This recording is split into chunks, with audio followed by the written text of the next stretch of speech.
을 저희들은 분명히 믿습니다. 2025년을 저희에게 선물로 주시고 또 하나님께서 저희들을 가장 좋은 길로 인도하실 줄 믿습니다. 저희의 믿음을 더하여 주시고 하나님을 더욱 뜨겁게 사랑하는 한 해가 되게 하시고 맡겨진 사명 하나님 앞에서 부끄러움 없이 충성되이 감당할 수 있도록 늘 은혜로 붙잡아 주실 줄 믿습니다. 이 시간 또 말씀 가운데 함께 하시고 또 부족한 자를 도구로만 사용해 주셔서 생명의 말씀이 잘 증거될 수 있도록 하나님 함께 하옵소서. 예수님 이름으로 기도합니다. 아멘. 인사를 안 했네요. 예수님을 따라갑시다. 예. 또 오늘 말씀의 제목인데요, 한번 해보겠습니다. 우리는 교회입니다. 예, 종종 하는 내용이기 때문에 그런데 오늘부터 교회에 대해서 몇 차례 정도 제 시간에 살펴보면서 함께 은혜를 누리고자 합니다.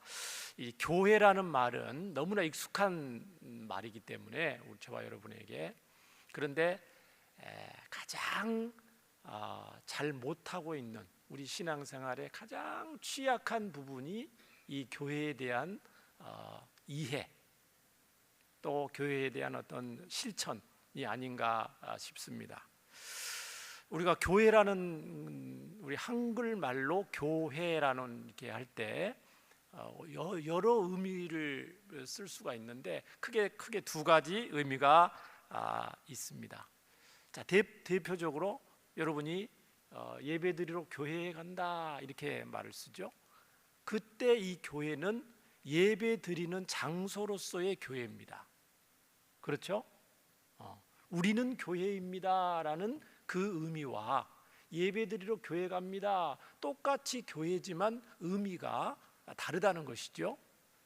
그래서 보통 우리가 셀 예배를 어디서 드렸습니까? 이번 주에는 사정이 있어서 교회에서 드렸습니다 할 때는 그 교회는 구원받은 성도들의 모임을 말하는 게 아니고 예배드리는 장소로서의 교회를 말하는 거예요. 이해되시죠?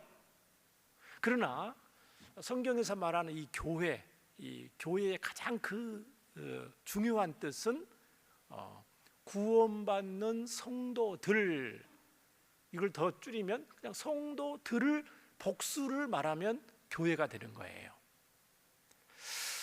자, 교회의 의미를 오늘 네 가지 서론인 부분이기 때문에 살펴보기를 원하는데 자세히 살펴보는 겁니다. 주먹구시로 살펴보는 게 아니고 굉장히 자세히 살펴보니까 여러분 꼭 기억하시면 유익이 될 줄로 압니다. 첫 번째, 자, 여러분 교회를 우리는 한국말로 교회, 영어로 처치 하지만 원래 이 성경 원문에는 교회를 뭐라고 그럽니까? 여러분 정도만 아실 거라고 생각해서 여쭤봅니다. 뭐라고 그래요? 교회를? 그렇습니다. 에클레시아라고 그럽니다. 에클레시아. 그렇죠? 이 원 뜻을 설교 시간에는 잘 얘기를 안 하는데 이거는 너무나 중요하기 때문에 제가 방송실에 요청을 해서 여러분이 꼭 기억을 해야 되는 단어이기 때문에 교회라고 하는 것보다 에클레시아라는 단어를 꼭 기억하셔야 됩니다. 자, 방송실에 보시면 교회의 원어는 에클레시아다. 헬라어 에클레시아인데 이 단어는 두 구성 성분으로 되어 있어요. 에크라는 말은 전치사예요. 밖에, 밖으로, 에크. 그 다음에 칼레오라고 그러는데 칼레오라는 부르다 그런 뜻이에요. 그러니까 에크 칼레오인데 이거를 이제 우리 에클레시아라는데 뭐예요? 그 글자가 들어오면 밖으로 불러냄을 받은 사람들 그런 뜻이에요. 밖으로 불러냈다 이런 뜻이거든요. 원어 자체는 밖으로 불러냈다.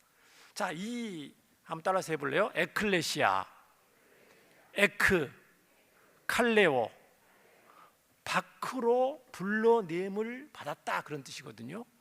근데 원래 이 에클레시아가 교회라는 의미로 쓰여진 게 아니고 예수님 오시기 500년 전부터 고대 그리스 지방에서 쓰여졌던 단어거든요. 집에 사람들이 있다가 정치적으로 사회적으로 중요한 문제가 터지면은 시민들을 불러내요. 그 당시에는 20세 이상의 성인 남자들을 불러냈겠죠. 불러내서 중요한 결정을 하는 집회를 엽니다. 그걸 이제 에클레시아라고 그랬는데, 이 특별히 소집된 사람들, 특별한 어떤 군대에도 붙일 수가 있어요. 평소에는 가만히 있다가 국가 비상사태가 생겼을 때 특별하게 집집마다 아무나 불러내는 건 아니겠죠. 그 자격에 해당되는 사람들을 불러내요. 그러면 그게 에클레시아가 됩니다. 근데 그렇게 에클레시아는 굉장히 자부심이 있는 거죠. 나라의 중대사를 결정하는 이 모임이니까. 그런데 이 용어가 예수님 오시기 전부터 계속 쓰여져 있는데, 이제 기독교 공동체에 이거를 사용하기 시작합니다. 다른 말로 말하면은, 야, 집집마다 있는 사람들을 불러서 에클레시아를 만들었는데, 야, 이거는 영적인 의미가 더 있는 거다. 세상 속에 살던 우리들을 하나님께서 큰 은혜와 능력으로 우리를 불러내서 지금 우리가 에클레시아가 된 거야. 의미가 있죠? 그러니까 이 에클레시아를 세상으로부터 불러냄을 받아서 세워진 성도들의 모임이라고 칭하기 시작합니다. 그러니까 그리스 시대 때 에클레시아하고 교회에서 성도들이, 초대교회 성도들이 이거를 부를 때 의미가 완전히 다르죠. 고대 그리스 때는 집에서 있던 사람들을 불러서 중요한 일을 결정할 때 에클레시아지만, 세상 속에서 불러냄을 받아서 특별하게 부름을 받아가지고 세워진 사람들이다. 그래서 이거를 교회라고 우리는 이제 부르게 되고요. 신약 성경에 약 114번 정도 언급이 되는 단어가 에클레시아입니다. 그러면 왜 하나님께서 세상 속에 살고 있는 사람들을 불러내신 거예요? 그냥 가만히 놔두면 될 건데 왜 세상 속에서 불러냈는가? 사도행전 26장 18절을 먼저 살펴보겠습니다. 사도행전 20장 18절에서 저와 여러분을 에클레시아로 불러낸 이유가 나와 있습니다. 그건 뭐예요? 영적인 소경과 같은 저와 여러분을 영적인 눈을 뜨게 하셔서 어둠 가운데 있던 가운데 빛으로 우리를 불러내셨다는 것입니다. 어둠 가운데서 불러내셨고 사탄의 권세 가운데서 하나님께로 돌아오게 하셨다는 것입니다. 세상이 죄와 어둠과 사탄의 손아귀에 있었다는 거죠. 그리고 죄사함을 얻기 위해서 죄로 뒤범벅된 곳에서 살고 있던 사람들을 하나님께서 불러내셔서 에클레시아로 만드셨다는 것입니다. 베드로전서 2장 9절에 베드로는 이렇게 말합니다. 우리가 잘 아는 구절입니다.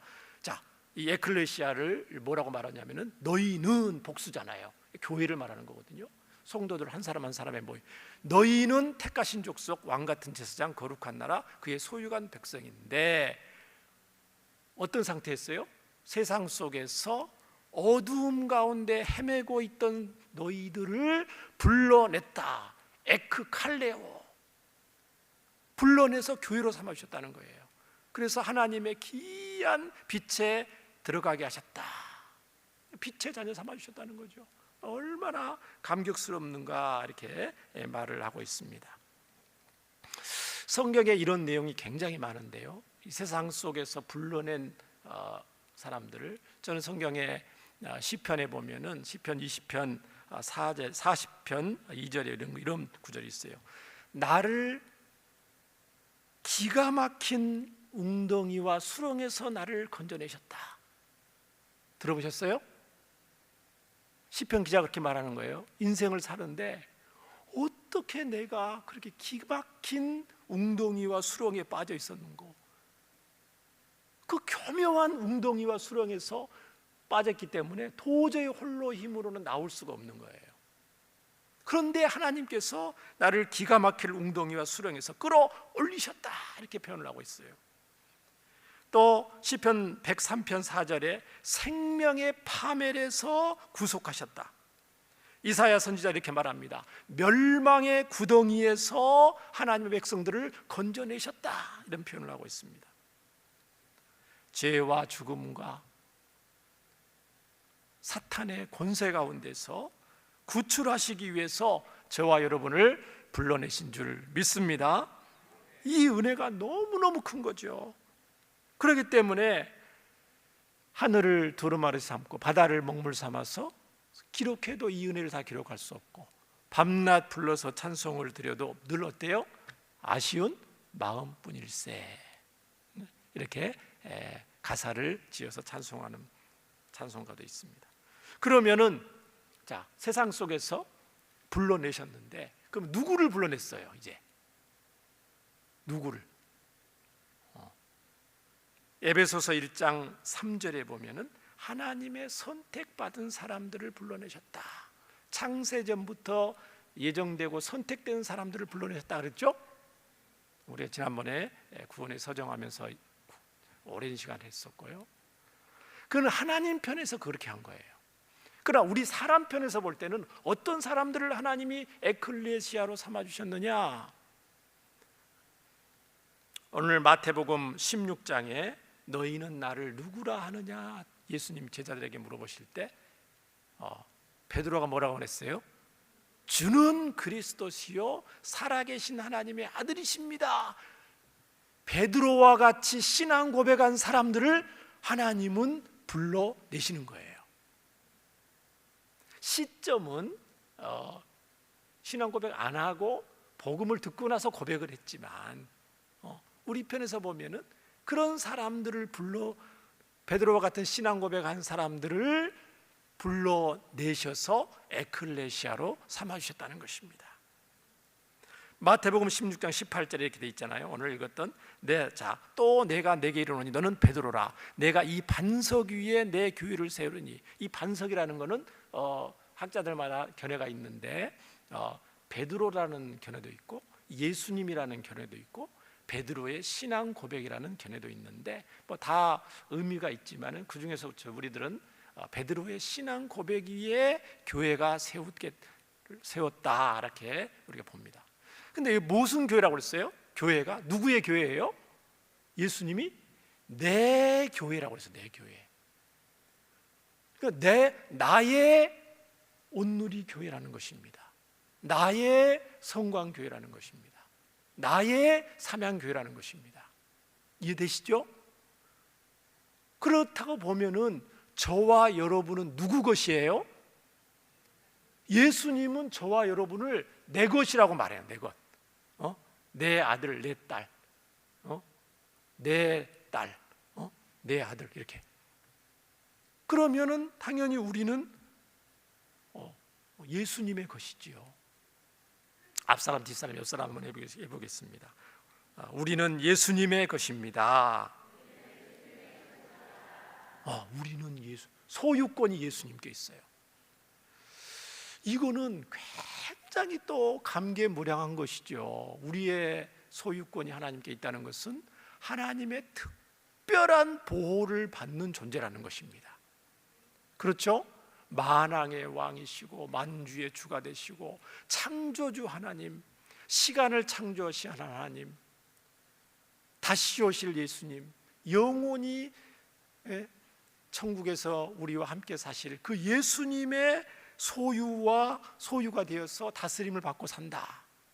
이거는 정말 이루 말할 수 없는 감격과 기쁨이기 때문에 예수님 뭐라고 말씀하시면 그 신앙 고백 위에 내 교회를 세울 건데 어떤 교회를 세우게 되면은 무슨 일이 일어나요? 음부의 권세가 이기지 못하리라. 예언적 명령을 하시는 거예요. 이 교회를 음부의 권세, 사망이나 어떤 악의 세력도 교회된 내 교회를 넘보지 못하고 무너뜨리지 못할 것이다 라고 예수님은 예언적으로 선언하시고 선포하신 거예요. 오늘 에베소서 5장 우리가 오전 예배 시간에 봤는데, 그리스도께서 교회를 사랑하시고 그 교회를 위하여 어떻게 했다고요? 자신을 주심같이 하라 이렇게 돼 있죠. 그렇게 표현되어 있잖아요. 예수님이 목숨을 걸고 지키시고 보호하시고 함께 하시는 교회라는 것이죠. 근데 이게 복수예요, 교회가. 여러분 이거를 잘 기억을 하셔야 됩니다. 예수님이 우리 한 사람 한 사람을 사랑하시지만, 성경에 보면은 예수님이 한 사람 한 사람을 사랑하시지만 또 공동체를 사랑하신다, 교회된 성도들을 사랑한다는 구절이 굉장히 많다는 것을 여러분이 꼭 기억하셔야 됩니다. 21세기의 한국교회와 전 세계 교회의 최대 이기는 뭐냐면은, 본인이 예수님 믿고 구원받은 구원의 확신은 있는데 공동체성이 점점 약화되고 있어요. 그래서 신앙생활을 따로따로 하기를 좋아하는 성도들이 굉장히 많이 생겨나고 있다는 거예요. 대표적으로 가난한 성도들이 굉장히 많이 일어나고 있고, 코로나 이후로 예배 안 드리고 온라인으로 예배 드리고, 자기 혼자 예수님 믿는 걸로 만족을 하고, 자기 혼자 교회가 따로 나가는 교회가 없기 때문에 10의 1조를 떼서 가난한 이웃들에게 한다든가 단체에 기부한다든가 자기가 이렇게 하는 거예요. 그런 추세가 앞으로는 더 많이 일어날 건데, 과연 그것을 우리 주님께서, 교회를 세우신 주님이 기뻐하실 것인가는 깊이 돌아봐야 되는 거예요. 자, 두 번째로 우리가 교회에 대해서 살펴볼 것이 있는데요, 교회의 시간적인 범위에 대한 것입니다. 그러면 교회는 어떤 시간적으로 어떻게 해서 교회가 이루어졌는가 한번 두 번째 살펴볼 것 한번 보겠습니다. 두 번째, 교회는 모든 시대, 곧 구약과 신약 시대의 모든 참된 신자들을 포함합니다. 시간적으로는 우리 신약 시대에만 신약 시대 성도들만 교회라고 포함시키는 것이 아니고, 구약의 이스라엘 백성들까지도 이 교회의 범주에 넣는 것으로 우리는 봅니다. 이것은 우리 입장에서는 굉장히 익숙하고 당연한 말인데, 우리와 다른 복음주의 계통의 교회들에서는 우리처럼 말하지 않는 사람들도 있어요. 구약의 이스라엘 백성들과 신약의 교회는 같지 않다고 보는 학자들과 그런 가르침들이 있기 때문에, 저희들은 이 구약과 신약 시대의 모든 참된 신자들을 교회에 포함된다는 것을 제가 두 번째로 여러분한테 강조를 드립니다. 목사님, 근거가 있습니까? 구약의 성도들도 교회라고 볼 수가 있습니까? 신약의 성도들만 교회가 아닙니까? 근거를 제시를 하려면 신명기 4장 10절을 한번 보시기 바랍니다. 자, 하나님께서 모세에게 이렇게 말씀했습니다. 너가 호렙산에서 내 하나님 여호와 앞에 섰던 날에 여호와께서 내게 이르시되, 모세에게 말했죠. 나에게 백성을 모으라, 불러 모으라, 이런 뜻이거든요. 내 백성을 불러 모아라 모세야. 내가 그들에게 내 말을 들려주어서 그들이 세상에 사는 날 동안 나를 경외함을 배우게 하며 그 자녀에게 가르치게 하리라. 불러 모으는 목적이에요. 하나님이 언약 백성으로 삼겠다는 거예요. 그럼 이스라엘 백성들이 지금 어디에 있는 거예요? 광야에 있는데 어디에 있어요? 어디서 먹고 자고 생활해요? 광야에는 자기 집 텐트였겠죠. 집은 아니었고, 뭐 집이라고, 집은 집이죠. 텐트, 천막 생활을 했단 말이에요. 그러니까 천막 생활에 있는, 집에 있는 이스라엘 백성 중에서 불러 모으는 거예요. 함께 모으는 거예요. 모아서 이제 언약 백성을 삼아 주시는데, 이 모으라는 이 히브리어 칼이라는 단어가 이 헬라어로는 뭐라고 번역을 하냐면 에클레시아라고 번역이 되어 있습니다. 히브리어 카할, 불러 모으다라는 말을 에클레시아라는 말로 번역을 했다는 거예요. 그러니까 무슨 말이에요? 교회로, 구약의 시대의 이 이스라엘 백성들을 교회로 부르고 있다는 것을 우리는 알 수가 있는 것입니다. 신약 성경에 구약의 이스라엘 백성들을 교회라고 부르는 여러 증거들, 근거들이 있습니다. 예를 들면 스데반 집사님은 설교를 하실 때 광야에 있는 이스라엘 백성들을 뭐라고 부르냐면 광야 교회라고 부르는 구절이 있습니다. 자, 사도행전 7장 38절입니다. 신의 산에서 말하던 그 천사와 우리 조상들과 함께 광야 교회에 있었고, 스데반 집사님의 설교거든요. 분명히 이렇게 광야 교회라고 언급을 하고 계시죠. 또 살아있는 말씀을 받아 우리에게 주던 자 모세를 말하고 있어요. 우리 히브리서 11장을 보면은, 믿음장에 보면은 믿음의 조상들에 대해서 히브리서 기자가 언급을 하면서 구약의 수많은 믿음의 선진들 이름이 나오죠. 대표적으로 누가 있어요? 아벨부터 시작됩니다. 아벨, 노아, 아브라함, 사라, 기드온, 이런 사람들이 다 언급되죠. 바락, 삼손, 입다, 다윗, 사무엘, 굉장히 언급을 하면서 히브리서 12장 1절에 뭐라고 되어 있냐면 구름같이 둘러싼 허다한 증인들, 히브리서 11장에 있는 믿음의 선진들의 그 믿음으로 살았던 선진들을 언급하면서 히브리서 12장의 1절에 이 허다한 믿음의 증인들이 지금 어디에 있다는 거예요? 우리를 둘러싸고 있다고 그랬죠. 그러니까 신약의 성도들을 구약의 믿음의 선진들이 지금 둘러싸고 있다는 거예요. 어디에 있겠어요? 당연히 하늘에 있겠죠. 하늘에서 지금 2025년 1월 12일 오후 예배, 온누리 교회에서 오후 예배 드리고 있는 우리 성도들을 하늘에 수많은 믿음의 선배들도 알고 있다는 거예요. 구름같이 둘러싸고 있다는 거예요. 여러분이 집에서 무슨 일을 하든지 어떤 신앙생활을 하든지 여러분을 응원하고 격려하고 있다는 거예요. 그럼 이거는 무슨 말이냐면 신약 시대 하나님의 백성들과 함께 구약 시대 하나님의 백성들이 하나의 거대한 영적 공동체를 이루고 있다는 거예요.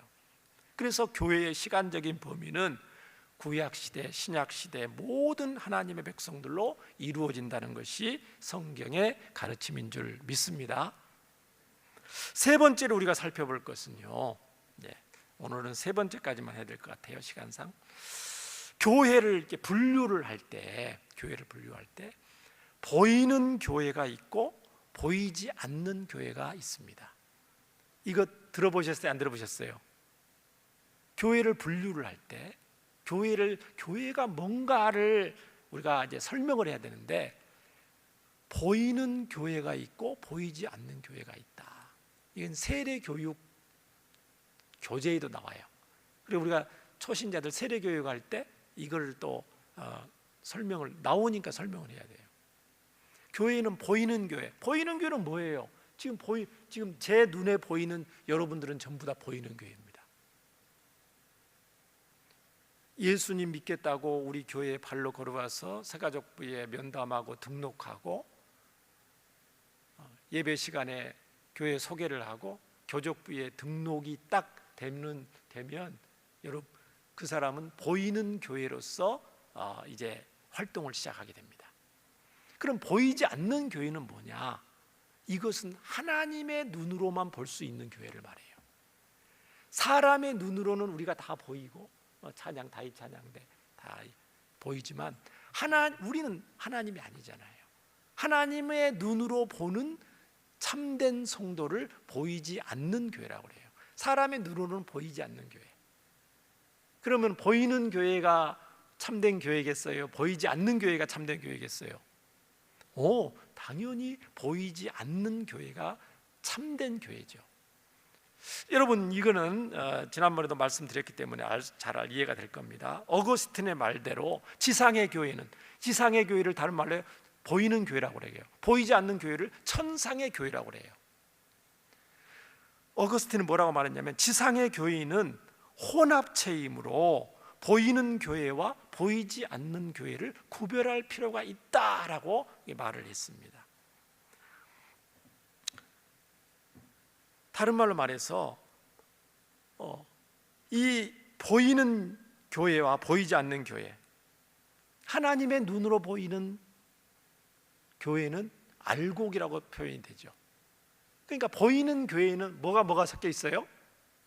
알곡이 다수지만 그 중에 일부의 일부는 뭐가 있어요? 가라지도 있다는 거예요. 쭉정이도 있다는 거예요. 그렇죠? 이 성경의 내용이니까 우리가 다 알곡이면 좋지만 그 중에 아주 일부라도 가라지가 있다. 그래서 우리는 할 수만 있으면 교회의 사명은 뭐냐면, 저와 여러분의 사명은 뭐냐면 보이지 않는 교회를 보이는 교회로 만드는 것이 성도들의 사명이다, 이렇게 말하는 학자들도 있습니다. 그게 무슨 말이에요? 보이는 모든 성도들이 참된 알곡 성도들이 되기를 간절히 우리가 돕고 기도하면서 함께 해야 된다는 것을 말씀을 합니다. 그러면 보이지 않는 교회에 대해서 히브리서 12장 22절 23절을 한번 보겠습니다. 자, 보이지 않는 교회에 대해서 이렇게 언급이 되어 있는데, 그러나 너희가 이룬 곳은, 창차 이제 우리가 이 땅을 떠나서 이루게 되는 곳은 시온산과 살아계신 하나님의 도성인 하늘의 예루살렘과 천만 천사라. 하늘에 기록된 장자들의 모임과 교회와 만민의 심판자이신 하나님과 및 온전하게 된 의인의 영들과, 천상의 교회를 말하는 거죠. 천상의 교회. 그런데 로마 가톨릭 같은 경우는, 천주교에서는 지금도 보이는 교회 조직 안에 있는 성도들만 참된 성도라고 인정을 합니다. 그러니까 교족부에 등록된 성도들만 진짜 구원받은 참된 성도라고 지금도 말을 하죠. 그러나 우리 종교개혁 우리 신앙의 선배들과 우리 개혁교회는 뭐를 강조하냐면은, 보이는 교회도 중요하지만 하나님의 눈으로 보는 참된 신자들의 모임인 보이지 않는 교회도 더 중요하다, 이렇게 강조를 하고 우리가 가르칩니다. 시간이 다 돼서 이제 말씀을 마치려고 합니다. 우리 교회 주보에는 교회에 대한 설명이 있습니다. 여러분 읽어보셨을 겁니다. 제일 마지막 번에 방송실에서 한번 띄워주시기 바랍니다. 우리 온누리교회 소개문을 다 함께 읽고 이 시간 마치려고 합니다. 소리내어 읽으셔야 됩니다.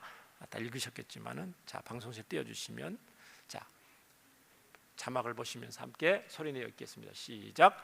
우리 온누리 교회는 대한예수교 장로의 백석에 소속한 교회이며 예수님만이 구주이심을 믿는 교회입니다. 저희 교회는 초대교회 복음과 전도의 삶을 지향하여 나아가는 교회입니다. 저희 교회의 사명은 전국과 전 세계에 그리스도의 복음을 전하는 데 그 목적을 두는 교회이며, 예수를 믿는 세계의 모든 교회는 우리와 하나입니다. 저희 교회는 복음이 희미하여 흑암이 가득 찬 이 땅 위에 예수 그리스도의 생명과 능력인 성경 말씀을 통하여 비진리와 불신앙과 영적 싸움을 싸우며 승리하는 교회로 주님 오실 때까지 주의 이름을 높이며 복음을 전하는데 겸손히 쓰임받기를 소원하는 교회입니다. 아멘. 네. 여기에 교회의 중요한 요소들을 오늘 네 번째는 안 했지만, 하나된 교회, 거룩한 교회, 보편적인 교회, 사도적인 교회, 이 내용들이 다 담겨져 있어서 오늘 함께 읽어봤습니다. 우리 교회의 사명을 늘 기억하면서 더욱이 쓰임받는 복된 성도들 되기를 주의 이름으로 축원합니다. 함께 기도하겠습니다. 하나님 아버지, 우리를 흑암의 권세에서 불러내어서 주의 사랑으로 보호받는 교회로 세우시고 귀한 사명을 감당케 하신 우리 하나님을 찬송합니다. 주님 오실 때까지 교회의 본분을 굳게 사수하며 생명의 복음 전파에 더욱 매진하는 2025년 우리 교회가 되게 하여 주시옵소서. 따로따로 신앙생활하지 않게 하시고 주의 소원대로 교회 공동체를 이루어서 머리 대신 주 예수님을 따라가게 하옵소서. 주님을 더욱 알고 배우고 닮아가는 은혜와 복이 있게 하여 주시옵소서. 예수님 이름으로 기도합니다. 아멘.